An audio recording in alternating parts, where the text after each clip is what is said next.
కార్తీక పురాణం 8వ అధ్యాయం. భగవన్నామ స్మరణ మహత్యం. అజామిలుని కథ. వశిష్ఠుడు చెబుతున్న కార్తీక పురాణం వింటున్న జనక మహారాజుకి ఒక సందేహం వచ్చింది. మహానుభావా, మీరు చెప్పగా కార్తీక మాసం వైభవాన్ని, మహత్యాన్ని, ఆ మాస పవిత్రతని తెలుసుకున్నాను. అయినా నాకు ఇంకో సందేహం వస్తుంది. దయచేసి నా యందు అనుగ్రహం ఉంచి నాకు కలిగిన ఈ సందేహాన్ని తీర్చండి అంటూ వశిష్ఠుణ్ణి ప్రార్థించాడు జనక మహారాజు. మహారాజు మాటలు విన్న మహర్షి చిరునవ్వులు చిందిస్తూ, అనుమానించకూడదు, ఆ సందేహాన్ని తప్పనిసరిగా పరిష్కరించుకోవాలి, కనుక సందేహం ఏమిటో వివరించమన్నాడు వశిష్ఠుడు. పాపకర్ములైన దుర్మార్గులు చేయలేని పాపాలంటూ ఏమీ ఉండదు. పాపకర్ములైన వారి వలన వర్ణ సంక్రమనే దుర్మార్గం పెచ్చు పెరిగిపోతున్న విషయం తెలిసింది. అంతటి పాపాత్ములు కూడా ప్రాయశ్చిత్తం వలన పవిత్రులవుతుంటారు అని ధర్మశాస్త్రాలు చెబుతున్నాయి. అదే విషయం మీరు చెబుతున్న కార్తీక పురాణమూ సూచిస్తున్నది. మహాపాపాలు చేసిన పాపాత్ములు కూడా పుణ్యకర్మల ఆచరణ, వాటి యందు ఏమాత్రం ఆసక్తి లేకుండానే కైవల్య సిద్ధిని పొందుతున్నారు. అది ఎలా సాధ్యమవుతున్నదో నేను అర్థం చేసుకోలేకపోతున్నాను. మహాపర్వతం చిన్న గోటి కొసతో ఎగిరిపోగలుగుతుందా? దావాగ్ని జ్వాలలు పుక్కిలించే నీటితో ఆరిపోతాయా? నదీ ప్రవాహంలో కొట్టుకుపోతున్న వాడు గడ్డిపోచును ఆధారంగా చేసుకుని గట్టు ఎక్కగలుగుతాడా? కొండ మీద నుండి లోయలోకి పడి పతనమయ్యేవాడు చెట్టు యొక్క తీగ సాయంతో కొండెక్కగలడా?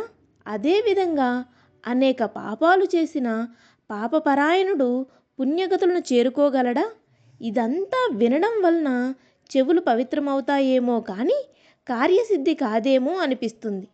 దయచేసి నాకు కలిగిన ఈ సందేహాన్ని తొలగించండి. కొద్ది పుణ్యం వలన అనంతమైన దుర్భరమైన పాపాలు తొలగిపోతాయా అన్నాడు జనకుడు.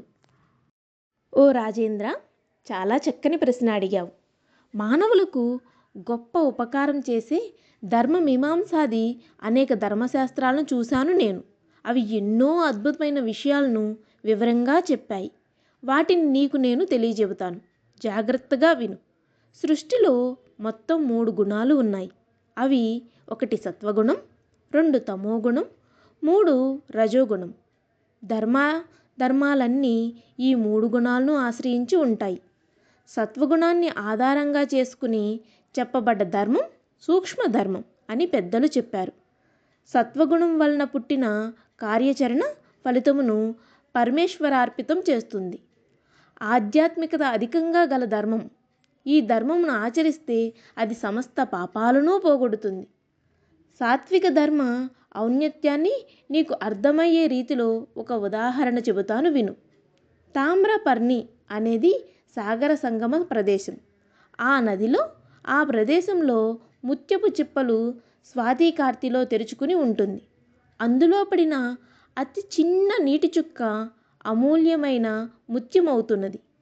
గంగా, గోదావరి, కృష్ణా నదుల పుష్కర కాలాలలో చేసే దానం ఎంత చిన్నదైనా సరే, ఆయా దానాలు ఆ నదీ తారాలలో గల ఆలయాలలో చేసే జలపాతాది పూజలు విశేషమైన ఫలితాన్ని ఇస్తున్నాయి.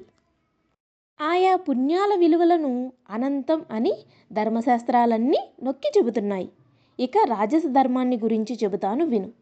ఫలితమును కోరుకుంటూ చేసే ధర్మకార్యాలు పునర్జన్మకు కారణములై కష్టసుఖాలకు కారణములవుతాయి. తామస ధర్మం దేశకాల పాత్రతలను అనుసరించి చేసే శాస్త్రమునందును చెప్పబడిన విధులు డాంబికమైన ఆచరణలకు కారణమవుతూ సత్ఫలితాలను ఇస్తూ ఉంటాయి. దేశ కాలగమన పరిస్థితులను గమనించి చేసే కోరిక లేని పనులు అక్షయమైన ఫలితాలను ఇస్తాయి. పెద్ద కట్టెల మోపు పైన చిన్న నిప్పురవ్వతో బూడిదైనట్లుగా పుణ్యకార్యం తెలిసి చేసిన, తెలియక చేసిన పాపాన్ని భస్మీపటలం చేస్తుంది. దీనికి ఉదాహరణ చూడు. హరినామ స్మరణతో తరించిపోయిన అజామిలుని కథ చెబుతాను విను. కన్యాకుబ్జం అనే దేశంలో సత్యవ్రతుడు, సుగుణవతియగు హైమవతి అనే దంపతులున్నారు. ఆ దంపతులకు లేక ఒక మగపిల్లవాడు పుట్టాడు. ఆ పిల్లవానికి అజామిలుడు అని పేరు పెట్టుకుని అల్లారు ముద్దుగా పెంచుకుంటున్నారు. తల్లిదండ్రులిద్దరూ అతడిని అమితమైన గారాబం చేసేవారు. దానితో వాడు అడ్డు ఆదుపు లేకుండా సమస్త వ్యసనాలకు బానిసయ్యాడు. దాసి దానితో సంపర్కం పెట్టుకుని ఆమెనే పెండ్లి చేసుకున్నాడు. తల్లిదండ్రులను విడిచిపెట్టి ఆ అజామీలుడు ఆమెతోనే కాలం గడుపుతున్నాడు. ఒకరోజు ఆ అజామీలుని భార్య చెట్టు నుండి కాయలు కోయడానికి చెట్టు ఎక్కింది. కొమ్మ విరిగి నేల మీద పడడంతో ఆమె మరణించింది. అజామీలునికి యుక్త వయసుకు వచ్చిన కుమార్తె ఉన్నది. అజామీలుడు భార్య మరణించినాక కామాతిశయంతో తన కుమార్తెతోనే సాంగత్యం పెట్టుకున్నాడు. ఆమెతో కాపురము చేస్తున్నాడు. ఆ తండ్రి కూతుళ్ళకి 2 మగపిల్లలు పుట్టారు. కానీ ఒకడు మరణించాడు. మిగిలిన బిడ్డకు అజామీలుడు నారాయణ అని పేరు పెట్టాడు. ఎంతో ప్రేమాభిమానాలతో చూసుకుంటూ ఉండేవాడు. కాలం గడిచిపోతున్నది. అజామీలుని వార్ధక్యం ఆవరించింది. మరణము ఆసన్నమైంది. అజామీలుని ప్రాణాలు తీసుకుని పోవడానికి యమదూతలు వచ్చారు. వాళ్ళని చూసిన అజామీలుడు భయంతో వణికిపోతూ, నారాయణ నారాయణ, నన్ను ఎవరో తీసుకుపోతున్నారు, వచ్చి వాళ్ళ బారి నుండి నన్ను కాపాడు అంటూ తన కుమారుడినే పిలిచాడు. చిట్ట చివరి దశలో కుమారుడినే పిలుస్తున్నప్పటికీ హరినామాన్ని తలుచుకోవడం వలన వెంటనే విష్ణుదూతలు వచ్చి అజామీలుణ్ణి విష్ణులోకానికి తీసుకుపోదామని తమ రథంలోకి ఎక్కించుకున్నారు. అనుకోకుండా జరిగిన ఆ సంఘటన చూసి యమదూతలు బిత్తరపోయారు. అయ్యలారా, అతడు పరమ దుర్మార్గుడు. మానవుల పాపపుణ్యాలకు సూర్యచంద్రులు, 8 దిక్కులు, ఆదిదేవతలు వాయువు గోవులు ప్రబల సాక్ష్యాలు.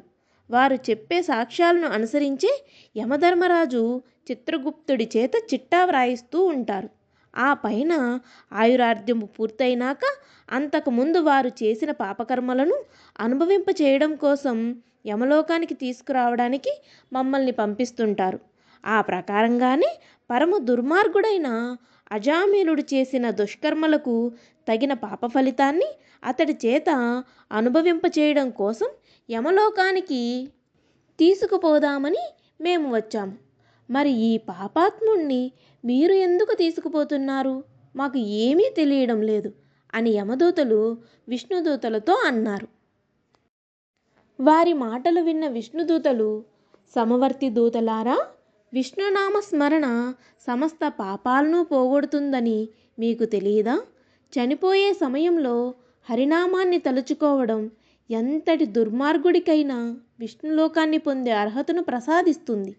అందుకని ఇతడిని మేము విష్ణులోకానికి తీసుకుని పోతున్నాము అని చెప్పి అజామీలుని తీసుకుని విష్ణుదూతలు వైకుంఠానికి చేరుకున్నారు. అయితే పరమ దుర్మార్గుడినైనా, క్రూరుడినైనా, పాతకుడినైనా నాకు మరణించే సమయంలో హరినామాన్ని తలుచుకున్నందువలనే వైకుంఠవాసం లభించింది కదా అని శ్రీహరిని తలుచుకుంటూ వైకుంఠానికి వెళ్ళాడు అజామీలుడు. ప్రాణాన్ని వదిలిపెట్టే సమయంలో కారణం ఏదైనా భగవంతుని నామాన్ని తలుచుకుంటే ముక్తి కరతాళమని చెప్పి గీతాచార్యుని మాటను గుర్తు చేస్తున్నది అజామీలుని జీవితగాథ. ఆ చివరి దశలో భగవంతుని నామాన్ని తలవడం అనేది ఎంతో అదృష్టం ఉంటే గాని లభించదు. ఇది కార్తీక పురాణం 8వ అధ్యాయం సమాప్తం.